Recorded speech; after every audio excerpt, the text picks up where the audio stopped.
There's this concept called positive poverty. Welcome to Jewish Meditation with Rabbi G. And last week we started talking about the upcoming festival of Pesach and the festival of freedom and what that looks like. And let's now translate it into something which is very central in the Pesach experience. So one of the things we do on the festival of Pesach is we have a Seder. And in that Seder, we eat matzah, we drink 4 cups of wine, and we also eat bitter herbs. The reason for that is because we do 2 things at the Seder. We do we do some things that help us remember and celebrate the freedom and the exodus from Egypt. But then we also don't forget about the bitter times and the slavery and the persecution that we experienced. And therefore we do certain things to remember that. For example, eating of the bitter herbs to remind us of the bitter times that we had in Egypt. Now, the matzah that we eat, and it's a big mitzvah to eat matzah on the 2 nights of the Seder, proper shmura matzah, hand-baked shmura matzah. Please reach out if you don't have any, and I can try arrange it for you. But that we eat to remember the exodus, the freedom. Because we are taught, as the Haggadah tells us, that when the Jews left Egypt, they were in a big rush and they baked bread to take provisions for the way, and they didn't have time to actually let it rise, so it was matzah and so on. So it's really a symbol of that's why we lean when we eat it to show our freedom. So it's a symbol of freedom. The problem is, it doesn't seem to fit with another concept, and that is that in the Torah, the matzah is referred to as lechem oni, which could mean bread of affliction, and also, if you take the letters that it's written in the Torah, I could read the word ani, which is poor man's bread. So matzah is also called poor man's bread, and that is why on the Seder night we actually break a piece of matzah before we say the Haggadah, so that we can say the Haggadah on the matzah, but specifically the matzah that is called poor man's bread, because as the Talmud says, a poor person does not have a full loaf of bread. So the obvious question is, why would we eat something that symbolizes our freedom that is referred to as poor man's bread? So I want to share with you 2 ideas before we internalize it. The great Maharal of Prague explained it in the following way. And he develops this idea, which I won't, I'm saying it's my term, but this is the concept that he talks about, because obviously written in Hebrew, not English. But he develops this idea of positive poverty. And explains the following. He says, that we know that matzah is a sign of humility. Chametz, which rises, is a sign of ego, arrogance, self, mixing ourself into the equation. Matzah is a symbol of humility, where we are humble, we tame the ego. But he says the way the process works, and we've alluded to this before, is that step 1 is to get rid of our ego completely, to strip ourselves from self so that we are a clean slate of complete humility, and only then we can bring back our talents and our strengths and our self into the context of humility. But when the Jewish people were born and the process of the Jewish experience began, the Torah instructs us we need to eat matzah because we need to get rid of ourselves completely. We need to surrender completely. That's the idea of positive poverty. He says the poor man's bread that we're talking about is the real freedom. Not a poor man who, God forbid, is suffering and challenged with financial problems, but rather a person who's ready to completely transition from being a person trapped in themselves to being someone that is surrendered to a higher purpose.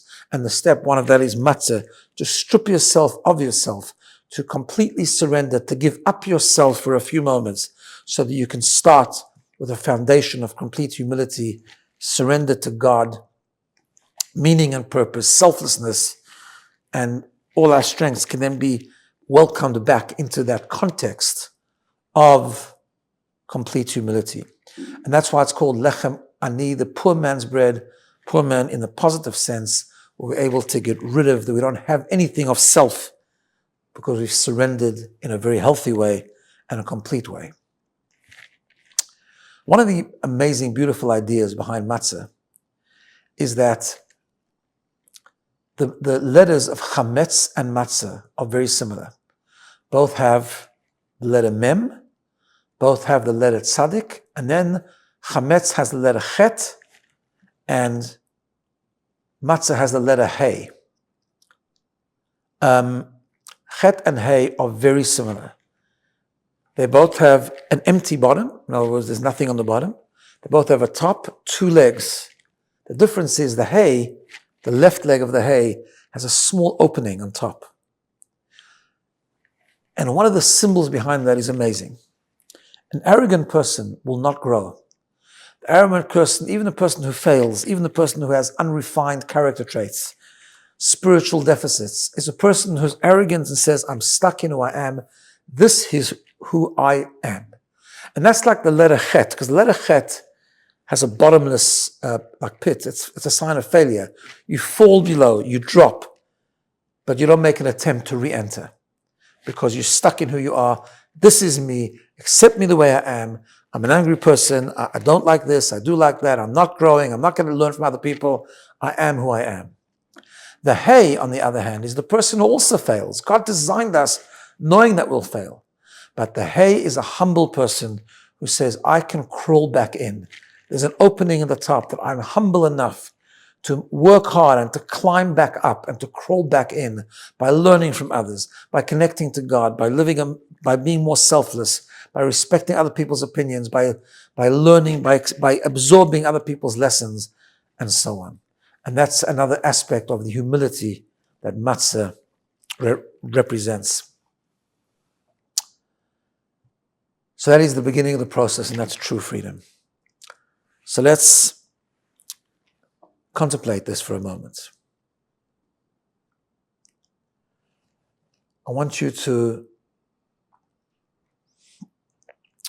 close your eyes and for a moment think about something that you did that was a big mistake. Lost your temper with someone, had a disagreement, a conflict, did something you knew was wrong that maybe you're feeling bad about.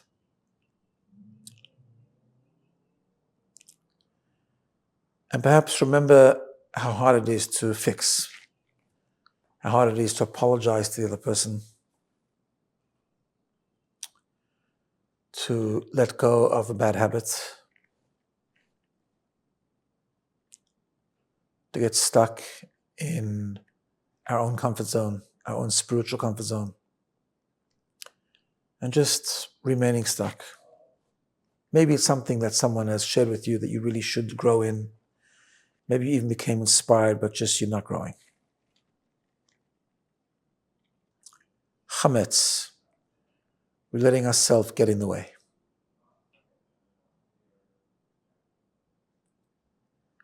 We're in our own prison. We're letting ourselves get in the way of ourselves. Think about the power of matzah. Picture matzah in your mind. It's flat, doesn't rise, no ego. Can we lose ourselves? Can we get rid of ourselves for a few moments even? Can we get ourselves out of the way and make space for growth? Make space for true freedom, represented in growing beyond ourselves, going out of our own prison, connecting to something other than us, something higher, something greater, something bigger. Matzah.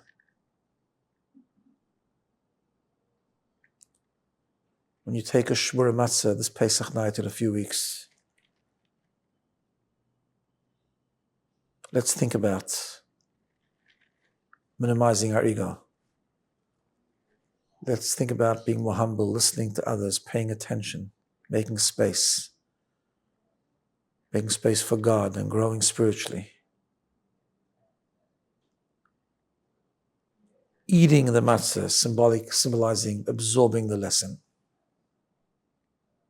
And let's reach true freedom. Have a wonderful day.